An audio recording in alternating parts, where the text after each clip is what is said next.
They told you it was complicated. They told you both sides are equally wrong.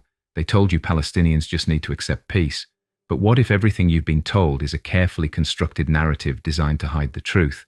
What if the Palestinian perspective reveals a story of systematic erasure, ethnic cleansing, and betrayal so shocking it seems impossible? This is how Palestinians see their own history, their own catastrophe, their own fight for survival. This is the Palestinian narrative, and if you're ready to hear their side of the story, hit that subscribe button for the Islamic Files, because what you're about to learn will shake everything you thought you knew. Let's dive in. From the Palestinian perspective, April 9th, 1948 is a date seared into collective memory. The village of Deir Yassin, home to 600 Palestinians who had signed a non-aggression pact with nearby Jewish settlements. At 4:30 a.m., Zionist militias surrounded the village. What Palestinians say happened next became the symbol of the Nakba. Over 107 Palestinians were killed in what Palestinians describe as a deliberate massacre. Palestinians tell stories passed down through generations: women raped and murdered, pregnant women killed, children shot, bodies mutilated. Whether every detail is verified or not, Palestinians believe this happened, and more importantly, the psychological impact was calculated. The militias, Palestinians say, paraded survivors through Jerusalem as a warning. Palestinians believe this wasn't random violence but psychological warfare designed to terrorize them into fleeing, and it worked exactly as planned. When word of Deir Yassin spread through Palestinian communities, panic seized entire villages.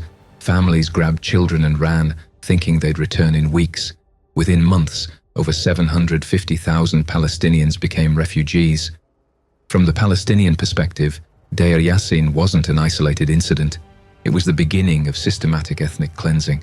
Palestinians point to Plan Dalet as proof this was organized ethnic cleansing, not spontaneous war.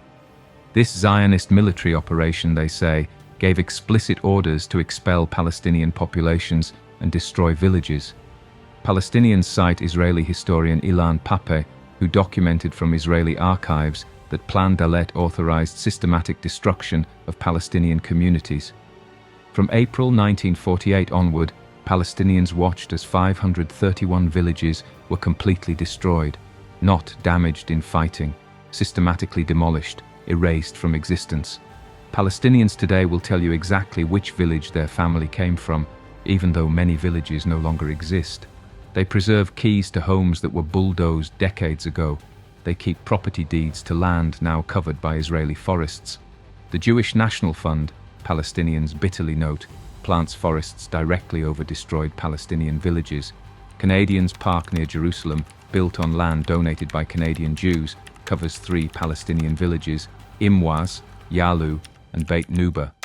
Palestinians say in 1967, Israeli forces gave residents just hours to evacuate before bulldozing all 3 villages completely, making 10,000 people refugees. Palestinians have picnics in parks built on top of our buried villages, is how Palestinians describe this. From the Palestinian perspective, the entire Zionist project is built on one massive lie: a land without a people, for a people without a land. Palestinians ask, how can you say the land was empty when we were there? In 1878, Palestine had 462,465 people, mostly Arab. By 1914, over 700,000. Palestinians had thriving cities, over 1,000 schools, dozens of newspapers, functioning economy, rich culture. But early Zionist literature, Palestinians point out, barely mentions Arabs at all. When forced to acknowledge Palestinian existence, the Balfour Declaration called them merely existing non-Jewish communities, refusing to even use the word Palestinian. Palestinians see this as deliberate erasure. You can't justify taking someone's land if they visibly exist and have rights, so the solution is to pretend they don't exist. Then when that becomes impossible, claim they're primitive and backwards. Palestinians recognize this playbook because it's the same one used against Native Americans, Aboriginal Australians, and indigenous Africans. Settler colonialism always erases indigenous people first from narrative, then from the land itself. Palestinians become enraged when they cite ownership statistics from 1947. When the UN voted to partition Palestine, Giving 55% of the land for a Jewish state, Jews owned only 6.6% of the land. Palestinians owned the rest. So how does 1/3 of the population, owning 6.6% of the land, get 55% of the country? From the Palestinian view, this is theft justified by Holocaust guilt. Palestinians emphasize they had nothing to do with the Holocaust. That was a European crime. Germany murdered 6 million Jews with collaboration from Poland, France, Hungary, and others. Palestinians ask, why should we pay the price for European anti-Semitism? If Europeans felt guilty about the Holocaust, Palestinians say, carve Israel out of Bavaria, not out of Palestine. Instead, Europe solved its Jewish question by creating a Palestinian catastrophe. Palestinians had zero responsibility for the Holocaust, yet they lost their homeland to solve Europe's problem. The Balfour Declaration, from the Palestinian perspective, is the original crime that enabled everything after. Arthur Balfour, sitting in London in 1917, promised Palestine to the Zionist movement. Palestinians ask, what gave him the right? Britain didn't own Palestine. Balfour didn't own Palestine. It was Ottoman territory. And crucially, Balfour consulted 0 Palestinians before giving away their homeland. The declaration promises support for a national home for the Jewish people in Palestine, then adds almost dismissively that nothing shall be done which may prejudice the civil and religious rights of existing non-Jewish communities. Palestinians note it says civil and religious rights, not political rights, and it doesn't call Palestinians by name, just non-Jewish communities, reducing the 90% Arab majority to irrelevant background. Palestinians compare this to China writing a letter promising Texas to Korean refugees without consulting Americans.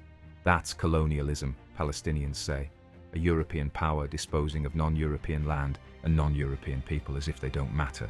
Palestinians feel even more betrayed because Britain made contradictory promises. During World War I, Britain promised Arabs independence if they revolted against the Ottoman Empire. Arabs did revolt, helped Britain win, then Britain betrayed them. The secret Sykes-Picot Agreement between Britain and France carved up the Arab world for European control. Arabs were promised freedom, but got colonial mandates. Palestinians specifically were promised to both Jews and Arabs simultaneously through different agreements. Palestinians believe Britain knew these promises conflicted and didn't care. Then Britain spent 30 years enabling mass Jewish immigration while crushing Palestinian resistance with extreme military force. From the Palestinian view, the demographic transformation of Palestine during the British Mandate was colonization in action. In 1918, Palestine had about 56,000 Jews and 600,000 Arabs. By 1947, there were 630,000 Jews and 1.3 million Arabs. That's over 570,000 Jewish immigrants in 29 years, most arriving in the 1930s and 1940s fleeing Nazi persecution. Palestinians say they sympathized with Jewish suffering, but asked, why is our land the solution? Every time Palestinians protested this mass immigration that was transforming their country without their consent, Britain crushed them militarily. During the 1936 to 1939 Arab Revolt, Britain executed Palestinian leaders, demolished over 2,000 Palestinian homes as collective punishment, and destroyed entire villages suspected of harboring rebels. Meanwhile, Britain armed and trained the Haganah, the main Zionist militia. Palestinians watched Britain systematically empower Zionists while destroying Palestinian resistance. This wasn't neutral colonial administration. This was Britain actively engineering Palestinian dispossession. By 1947, Palestinians felt trapped. The United Nations, dominated by Western powers and influenced by Holocaust guilt, voted to partition Palestine. The plan gave 55% of the land to create a Jewish state for a population that was 1/3 of the total and owned less than 7% of the land. Palestinians were expected to accept losing over half their homeland. From the Palestinian perspective, this is obscene injustice. No people on earth would voluntarily accept this. Would the French give half of France to refugees? Would Americans accept the UN giving half of America to another group? Never. Yet Palestinians were condemned globally for refusing what no other nation would accept. Palestinians rejected partition not from hatred of Jews, but from basic self-preservation. This was our homeland, Palestinians say. We didn't create the Holocaust. Why must we sacrifice our country for it? What followed in 1948 is what Palestinians call al-Nakba, the catastrophe. While Israelis celebrate independence, Palestinians mourn ethnic cleansing. From the Palestinian perspective, what happened wasn't spontaneous war, but planned expulsion. Palestinians point out that before any Arab army crossed into Palestine, Zionist forces had already expelled over 250,000 Palestinians and destroyed dozens of villages. This was in March and April 1948, before May 15th, when Arab armies intervened. Palestinians cite Plan Dalet as evidence of premeditated ethnic cleansing.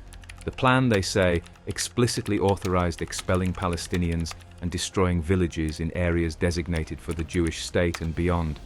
Massacres like Deir Yassin were designed to create terror that would make Palestinians flee, and it worked devastatingly well. By the end of 1948, over 750,000 Palestinians were refugees, over half the Palestinian population.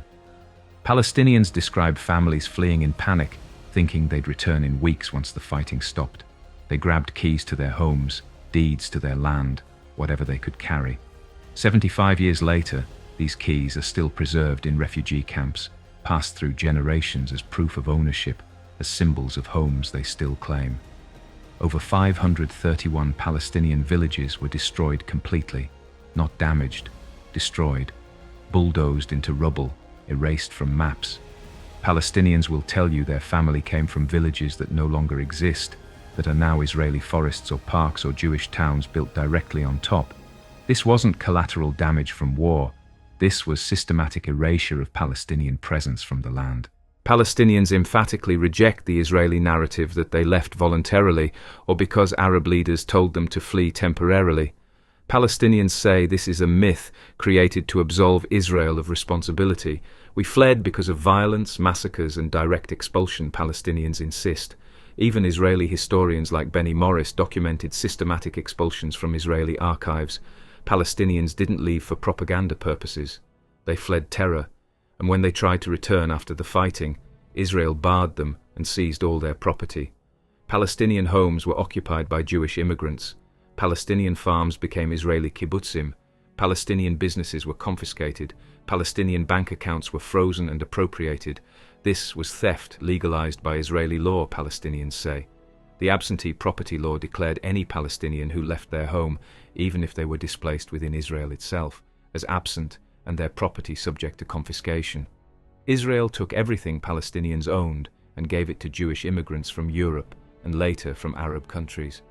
Entire Palestinian neighborhoods in cities like Jaffa and Haifa were emptied and resettled with Jews. The Palestinian refugees who fled to Lebanon, Syria, Jordan, Gaza, and the West Bank expected to return home. Instead, they remain in camps 75 years later. Over 5 million Palestinian refugees now, registered with UNRWA. Generations born in exile, growing up in poverty, denied citizenship by host countries, denied return by Israel, trapped in permanent limbo. From the Palestinian perspective, they have an absolute legal and moral right to return under international law, specifically UN Resolution 194, which says refugees should be allowed to return to their homes.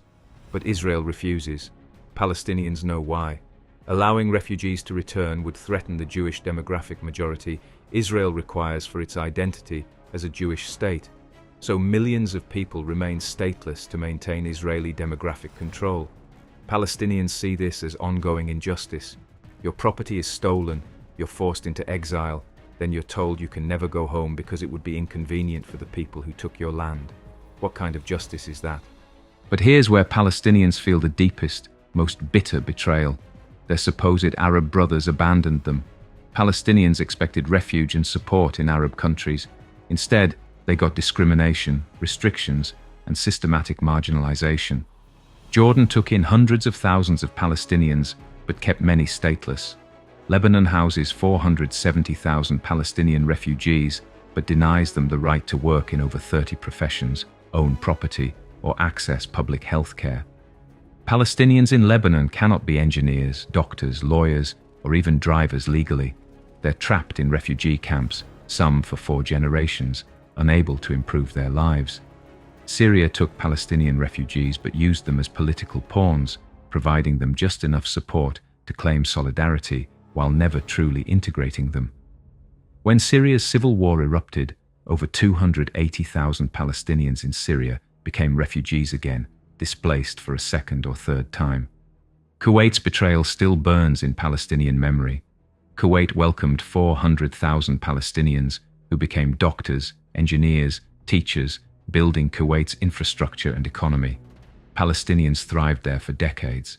Then in 1990, Saddam Hussein invaded Kuwait and the PLO leadership supported Iraq. Palestinians didn't support the invasion, but they were blamed collectively anyway. In 1991, Kuwait expelled 200,000 Palestinians, many who'd lived there for 40 years. Families were given days to leave, property was seized, lives were destroyed overnight. Palestinians feel they were punished collectively for political decisions made by leaders they didn't elect. Jordan's experience shows why Arab countries feared Palestinian integration, but Palestinians say it doesn't justify permanent discrimination. After 1948, hundreds of thousands of Palestinian refugees flooded into Jordan. By 1970, Palestinians made up 60% of Jordan's population.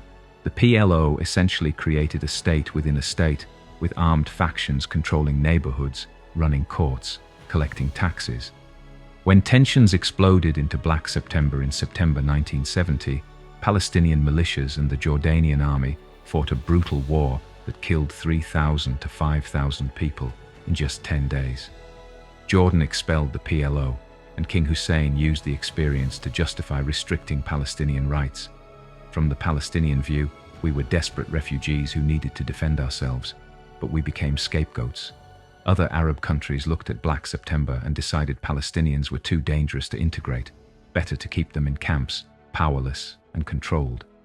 Lebanon's civil war, which killed 150,000 over 15 years, was partly triggered by Palestinian military presence. Palestinians had used Lebanese territory to launch attacks against Israel since PLO bases moved there after Black September. Israeli retaliation devastated Lebanese infrastructure. The 1982 Israeli invasion reached Beirut, devastating the country. Lebanese Christians blamed Palestinians for destroying Lebanon. The Sabra and Shatila massacre, where Lebanese Christian militias slaughtered between 800 and 3,500 Palestinian refugees, while Israeli forces controlled the area and did nothing to stop it, revealed how much some Lebanese hated Palestinians. From the Palestinian perspective, we were refugees with nowhere else to go. We were fighting for our homeland, but we became hated by hosts whose country was destroyed by our presence. Here's what makes the Arab betrayal even more devastating: the money, or rather, the shocking lack of it. From the Palestinian perspective, Arab countries claim solidarity, but provide almost nothing. The numbers are absolutely staggering. Since 1948, the United States has given Israel $317 billion in aid. How much have 22 Arab countries collectively given Palestinians over 75 years? $2.57 billion. That's 123 times less. Let that sink in. The US gives Israel more in 8 months than all Arab countries combined gave Palestinians in 75 years. Saudi Arabia, the richest Arab country, has given $847 million over 75 years. That's less than Saudi Arabia spends on weapons in 4 days. Saudi Arabia's 2023 military budget was $75 billion. Their aid to Palestinians in 2023 was $8 million. That's a ratio of 9,375 to 1. Saudi Arabia spends more on weapons in 3 hours than they give Palestinians in an entire year. Egypt's betrayal is even more grotesque from the Palestinian view. Egypt receives $1.3 billion annually from the US, partly for maintaining Gaza's blockade, keeping 2 million Palestinians trapped. Egyptian aid to Gaza Palestinians in 2023 was $4 million. Egypt makes 325 times more money helping blockade Palestinians than helping them. Palestinians watch Egypt keep the Rafah crossing closed, trapping them in Gaza, while Egypt profits from Palestinian suffering. Kuwait gave Palestinians $1.2 billion before 1991, then, after expelling 200,000 Palestinians, gave only $40 million total since then. Jordan hosts 2.2 million Palestinians, but has given only $180 million in aid over decades. Syria gave $156 million before using Palestinians as proxy fighters and human shields. Lebanon gave just $67 million while denying Palestinians basic human rights for 75 years. Palestinians compare this to European aid and feel even more abandoned. The European Union provided $2.8 billion from 2014 to 2020 alone. Germany accepted 80,000 Palestinian refugees from Syria. Sweden took 25,000. Even Chile's Palestinian diaspora numbers 400,000. European countries, who Palestinians have no historic connection to, showed more humanity than Arab brothers. From the Palestinian perspective, this reveals Arab governments never really cared about Palestinians. They used Palestinian suffering as political theater to distract their own populations, to claim Islamic solidarity, to attack Israel rhetorically.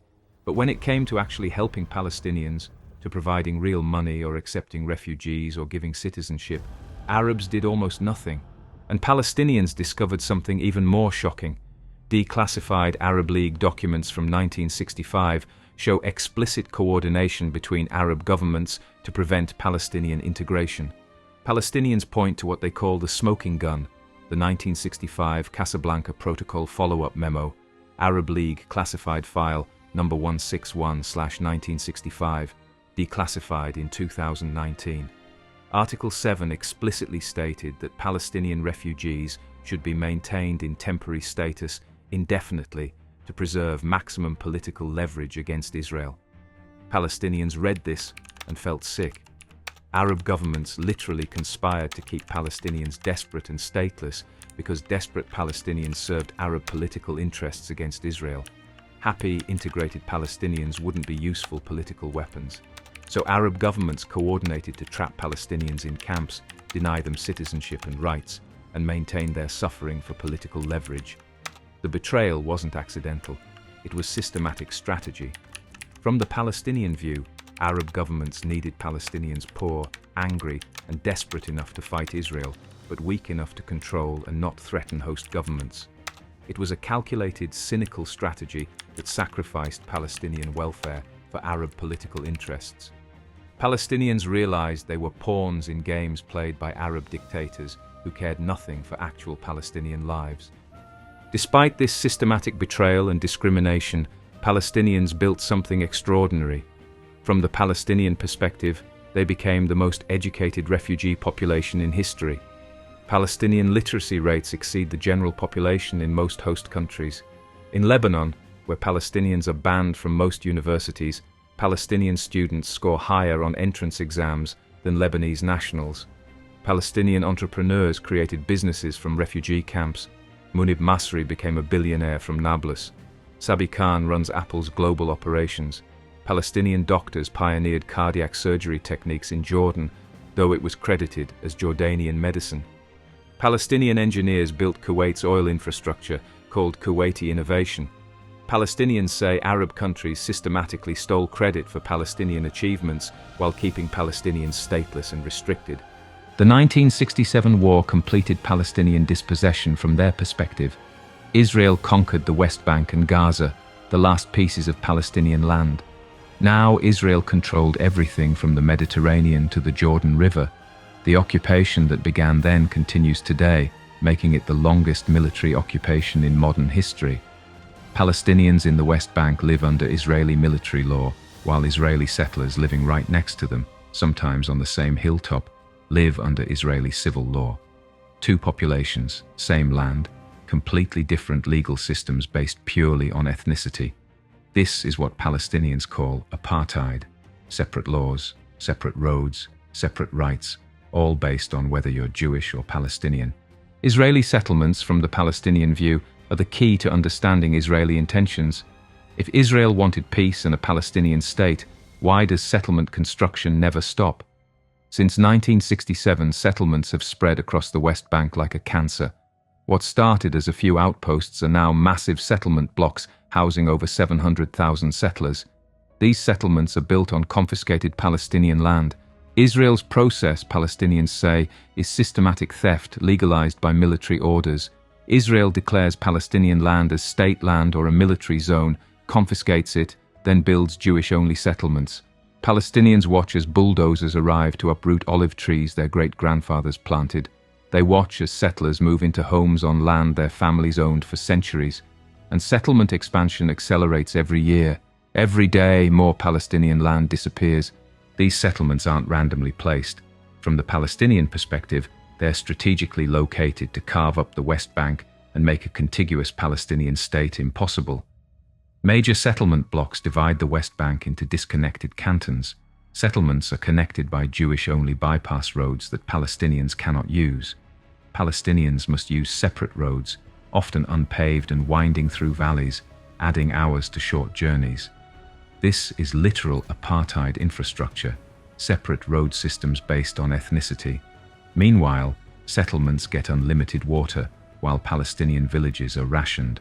Settlements have modern infrastructure while Palestinian towns lack basic services. Settlements are protected by Israeli military, while Palestinian homes are demolished. Daily life under occupation, from the Palestinian perspective, is designed to be suffocating and humiliating. Palestinians cannot move freely in their own land. Over 700 Israeli checkpoints and roadblocks control Palestinian movement throughout the West Bank.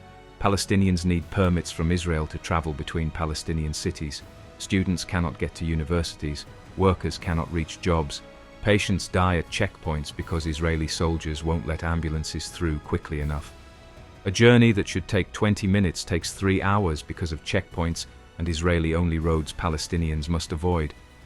Palestinians cannot build homes without Israeli permits, which are almost never granted. Over 98% of Palestinian building permit applications in Area C are rejected, so Palestinians build without permits because they have no choice. Then Israel demolishes their homes. Over 50,000 Palestinian structures have been demolished by Israel since 1967. Palestinians watch Israeli bulldozers destroy homes, families built with their own hands, often with just minutes of warning.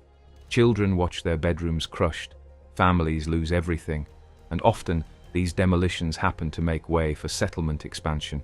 Your home is demolished to build a settler home on your land. Meanwhile, settlement construction accelerates with full Israeli government support. The message Palestinians receive is clear. This land is being taken systematically, and there's nothing we can do to stop it. Israel controls everything: water resources, borders, airspace, electromagnetic spectrum, building permits, movement permits. Palestinians live in an open-air prison where the jailer controls every aspect of life. The first Intifada in 1987 erupted from this unbearable pressure. After 20 years of occupation, after watching settlements expand and hopes for freedom die, Palestinian youth spontaneously rose up. They threw stones at Israeli soldiers. They organized strikes and boycotts. They refused to cooperate with occupation authorities. From the Palestinian view, this was legitimate resistance against military occupation protected under international law. When Israeli soldiers shoot children for throwing stones, that's the crime, Palestinians say. The Intifada was overwhelmingly civil disobedience at first, but Israel responded with overwhelming violence. Defense Minister Yitzhak Rabin literally ordered soldiers to break their bones, meaning break the bones of Palestinian protesters. Over 1,000 Palestinians were killed during the first Intifada, thousands more imprisoned, many tortured. But the Intifada succeeded in bringing international attention to Palestinian suffering and forcing Israel to negotiate. The Oslo Accords in 1993 gave Palestinians brief, desperate hope. After decades of armed struggle and uprising, finally recognition, finally a path to statehood. Yasser Arafat and Yitzhak Rabin shaking hands on the White House lawn seemed to promise peace. Palestinians dared to dream of freedom. But from the Palestinian perspective, Oslo was designed to fail from the very beginning.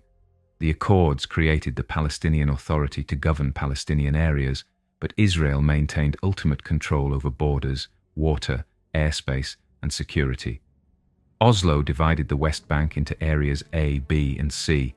Area A, just 18% of the West Bank, came under full Palestinian control. Area B, 22%, had Palestinian civil control, but Israeli security control. Area C, a full 60% of the West Bank, remained under complete Israeli control. Israel controls more of the West Bank after Oslo than before. The agreement was supposed to be temporary, a 5-year interim period leading to final status negotiations on borders, Jerusalem, refugees, and statehood. Those 5 years came and went. Final status never came. Instead, Israeli settlements doubled during the Oslo period. When Oslo started in 1993, there were about 250,000 settlers. By 2000, over 500,000. While Israel was supposedly negotiating Palestinian statehood, they were building facts on the ground that made a Palestinian state impossible. Palestinians realized Oslo was a trap. It gave Israel international legitimacy and cover to continue occupation while pretending to pursue peace. The Palestinian Authority, from this perspective, became a subcontractor for the occupation, providing security for Israel while Palestinians remained under military control. Many Palestinians view the PA as collaborators, managing occupation rather than resisting it, growing rich from international aid while ordinary Palestinians suffer. When the Second Intifada erupted in September 2000, Palestinians believe Ariel Sharon deliberately provoked it. Sharon, accompanied by hundreds of armed troops, marched into the Al-Aqsa Mosque compound, one of Islam's holiest sites. Palestinians saw this as a calculated provocation, Sharon asserting Israeli dominance over Palestinian holy sites. Protests erupted. Israeli forces responded with live ammunition. Within days, the Second Intifada had begun. This uprising was more violent than the first because Palestinian frustration had reached breaking point. Oslo had failed completely. Settlements had doubled. Peace was a lie. Some Palestinians turned to suicide bombings, attacking Israeli civilians in buses, cafes, nightclubs, and markets. Palestinians are deeply divided about suicide bombings. Some view them as legitimate resistance against overwhelming military occupation, desperate acts by an occupied people with no conventional weapons, no army, no power. How else can we fight back against F-16, Apache helicopters, and tanks? Others believe suicide bombings were morally wrong and strategically disastrous, killing innocent people and turning international opinion against Palestinians, giving Israel justification for even harsher repression. But Palestinians argue context matters fundamentally. When you live under brutal military occupation, when peaceful protest gets you shot, when your land is being stolen daily, when children are killed at checkpoints, when homes are demolished, when the world ignores your suffering for decades, what are you supposed to do? Accept it quietly. Israel calls Palestinians terrorists for resisting. Palestinians say Israel is the real terrorist for maintaining the occupation that creates resistance in the first place. Israel's response to the Second Intifada was overwhelming force. Israel reoccupied Palestinian cities, imposed total curfews lasting weeks where Palestinians couldn't leave homes even for food, conducted thousands of military raids, killed thousands of Palestinians, including many civilians and hundreds of children. Israel began building a massive separation wall cutting through the West Bank, often miles inside Palestinian territory, not along the Green Line border. Israel claims it's purely for security. Palestinians call it the apartheid wall, stealing 10% more of their land and cutting farmers off from their fields, separating Palestinian towns from each other, making life even more impossible. The wall doesn't follow any logical security line. It snakes deep into the West Bank, encircling settlements, annexing more Palestinian land. In some places, Palestinians are trapped between the wall and the Green Line, cut off from both Israel and the rest of the West Bank, unable to reach hospitals, schools, or jobs. This is the reality of occupation from the Palestinian view. It's not static. It's a dynamic, constantly evolving system designed to take more land while making Palestinian life unbearable. Gaza's story is even more devastating from the Palestinian perspective. When Israel withdrew settlers and soldiers from Gaza in 2005, Palestinians thought maybe this was freedom's beginning, but Israel never truly left. They maintained complete control of Gaza's borders, airspace, territorial waters, and electromagnetic spectrum. Then Hamas won Palestinian legislative elections in 2006 in voting international observers called free and fair. But Israel, the US, and Europe refused to accept results because Palestinians voted for the wrong party. When Hamas took full control of Gaza in 2007, after brief civil war with Fatah, Israel imposed a total blockade, extremely tight restrictions on what and who can enter or leave Gaza. Israel claims this is necessary because Hamas fires rockets. Palestinians say the blockade is collective punishment, illegal under international law, trapping 2 million people in what the UN, human rights organizations, and even Israeli officials have called an open-air prison. Gaza is one of the most densely populated places on Earth. An area just 25 miles long and 7 miles wide contains over 2 million people. That's twice the size of Washington, D.C., with 2 million inhabitants. Nobody can leave without Israeli permission, which is almost never granted. Electricity runs only a few hours a day because Israel controls the power supply. Over 97% of water is undrinkable due to seawater intrusion and sewage contamination. The economy has completely collapsed. Unemployment exceeds 50%, reaching 70% among youth. Entire generations have grown up knowing only blockade, never leaving Gaza, never seeing the outside world. From the Palestinian perspective, this is collective punishment. Israel punishes 2 million people, half of them children, for Hamas's actions. Since 2007, Israel and Hamas have fought multiple devastating wars. In 2008 to 2009, 2012, 2014, 2021, and most recently in 2023. Each war follows a similar pattern from the Palestinian view. Hamas and other armed groups fire rockets at Israeli cities. These rockets are primitive, mostly hitting empty areas, causing few casualties because Israel has the Iron Dome defense system and bomb shelters in every building. Israel responds with massive airstrikes using precision munitions, F-16 fighter jets, Apache helicopters, and sometimes ground invasions with tanks and artillery. Palestinian casualties vastly outnumber Israeli casualties because the military imbalance is overwhelming. Israel has one of the world's most advanced militaries. Palestinians have homemade rockets and small arms. During the 2014 war, over 2,200 Palestinians were killed in Gaza, including over 500 children. Entire neighborhoods were leveled. Schools operated by the UN were bombed. Hospitals were hit.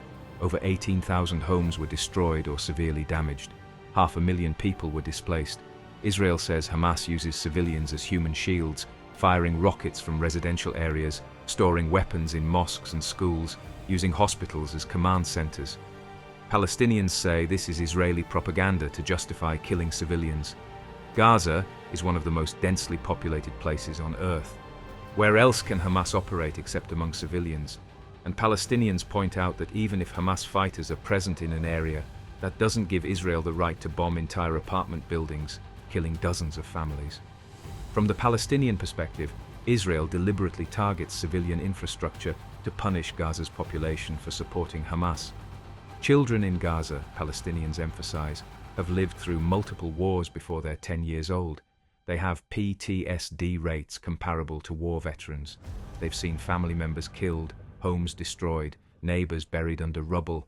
They grow up in trauma, in poverty, in hopelessness, with no escape, no future, no hope for normal lives. And the world watches war after war, sees Palestinian death tolls in the thousands, sees children pulled from rubble, and does nothing except issue statements and call for restraint from both sides, as if occupied and occupier are morally equivalent. Today, from the Palestinian perspective, the situation is worse than ever. Over 700,000 Israeli settlers live in the West Bank and East Jerusalem, making a two-state solution geographically impossible. How do you create a contiguous Palestinian state when hundreds of thousands of settlers are scattered throughout Palestinian territory, protected by Israeli military, connected by Israeli-only roads? The settlement enterprise has succeeded in its goal, annexing Palestinian land piece by piece and making partition impossible. The Palestinian Authority is weak, corrupt, unpopular, seen by most Palestinians as collaborators managing occupation for Israel. Hamas controls Gaza but offers no realistic path forward except continued resistance that brings devastating Israeli retaliation. The Palestinian territories are divided geographically between West Bank and Gaza, 40 kilometers apart but impossible to travel between, and divided politically between Fatah and Hamas, who hate each other. This division weakens Palestinian negotiating power and plays into Israeli hands. Meanwhile, Israel has grown stronger economically, militarily, and diplomatically. They've normalized relations with Arab countries through the Abraham Accords. The United Arab Emirates, Bahrain, Morocco, and Sudan all established diplomatic relations with Israel, essentially abandoning the Palestinian cause. Saudi Arabia is negotiating normalization in exchange for billions in US weapons and security guarantees. The Palestinian issue, once central to Arab politics, has been sidelined completely. Palestinians watch their supposed Arab brothers make peace with Israel, while Palestinians remain under occupation, still living in refugee camps, still stateless, still suffering. From the Palestinian view, this is the ultimate Arab betrayal. After 75 years of rhetoric about solidarity, Arab governments abandoned Palestinians completely for their own interests. This abandonment cuts Palestinians to the core. For 75 years, Arab governments spoke endlessly about Palestinian solidarity while systematically discriminating against Palestinian refugees, providing minimal financial support, and keeping Palestinians trapped in camps. Saudi Arabia spends more on weapons in 3 days than they've given Palestinians in decades. Arab countries collectively gave Palestinians 123 times less than the US gave Israel. Egypt makes 325 times more money from the US for maintaining Gaza's blockade than they give Palestinians in aid. This is the bitter reality Palestinians face, betrayed by Arab brothers who used Palestinian suffering as political theater while offering almost no real help, betrayed by the international community that passes endless resolutions condemning occupation but does nothing concrete to end it, and facing an Israeli government that has no intention of ever giving Palestinians real freedom, sovereignty, or statehood. Yet Palestinians endure. From their perspective, they haven't disappeared despite everything designed to make them vanish. They preserve culture, identity, connection to land across 75 years of exile and occupation. They teach children about villages destroyed before they were born. They keep keys to homes their grandparents fled from. They plant olive trees knowing settlers might uproot them. They rebuild homes knowing Israel might demolish them again. They go to school despite checkpoints. They get married and have children despite occupation. This stubborn resilience, this absolute refusal to disappear, is the core of Palestinian identity. Palestinians believe they've survived the Nakba, multiple wars, decades of occupation, betrayal by Arab governments, international abandonment, and systematic attempts to erase them from history and from the land. And they're still here, still demanding rights, still fighting for freedom, still existing, despite everything designed to make them disappear. The Palestinian narrative is ultimately about injustice that never ended. From their perspective, it's about indigenous people displaced by European settlers using the same colonial playbook used against indigenous peoples worldwide. It's about land stolen and never returned. It's about 750,000 refugees denied the right to return home for 75 years, while Israel gives automatic citizenship to any Jew anywhere in the world. It's about people living under military occupation for over 56 years, the longest in modern history. It's about children growing up in refugee camps or under blockade in Gaza. It's about watching settlers take your family's land while the world does nothing but talk. It's about being told to accept crumbs and be grateful. Palestinians believe their cause is fundamentally about basic universal human rights. The right to return to your home, the right to live free from military occupation, the right to self-determination, the right to dignity. Palestinians don't believe this is complicated at all. They were here, living on this land for over 1,000 years. Zionist settlers came from Europe with a plan to create a Jewish state. Settlers took over through a combination of British support, military force, and systematic ethnic cleansing. That's settler colonialism. And Palestinians believe history is ultimately on their side, because every colonial project eventually ends. Apartheid South Africa fell. Algerian independence came. Native American resistance continues. Colonialism always ends eventually. The question from the Palestinian perspective is how much more suffering must Palestinians endure before justice finally prevails? This is the Palestinian story as Palestinians tell it, a story of catastrophic dispossession, endless occupation, systematic betrayal, but also of unbreakable resilience, sumud, and an identity forged in resistance that refuses to be erased.